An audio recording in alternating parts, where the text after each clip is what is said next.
I have lived my entire life under a microscope.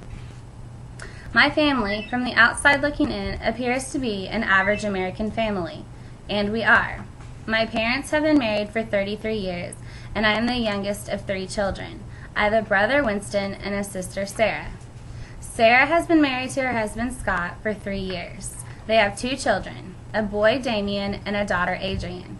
They are expecting their 3rd child in September. Sarah is in college, and Scott works outside of the home.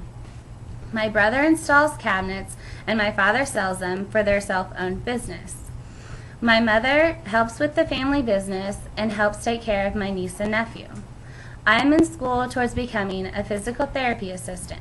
I also help take care of my grandmother, who is a stroke victim, as well as babysitting my niece and nephew. The major thing, however, that sets us apart from most families is that 2 weeks after I was born in August 1987, my father became a Mennonite pastor. As one would assume, religion has played a huge role in my life and still does.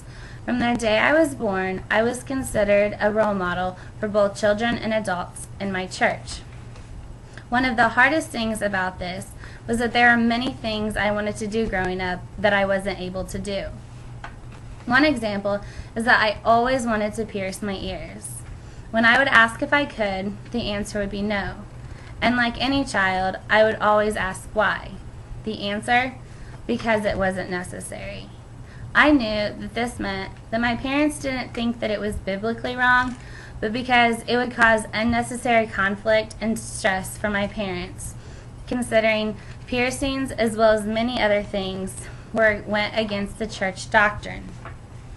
Yet all along, I saw other children in my church get their ears pierced, and it caused little to no conflict because they weren't the pastor's children. This would be the case for many things to follow. And as a young child and teenager, this was very difficult to understand. There would be times that I would selfishly think, if my father wasn't a pastor, about all the things that I could do.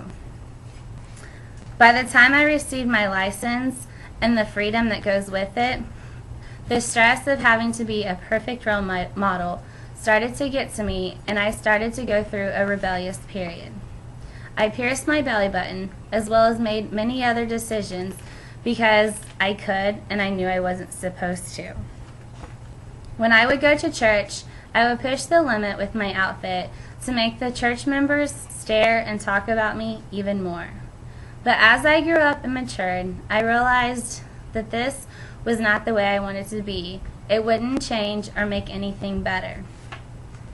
I began accepting the fact that there would be things that I wouldn't be able to do, especially while my parents helped support me. Now, there are still some rules I break. This time, it is because I have carefully thought and prayed about the decisions I make. And so when I act out, it's not being spiteful or rebellious, but it is me finding my own path in life. As I do this, I am very grateful for my upbringing and the way my parents raised me. Though at times it was difficult, I wouldn't change it.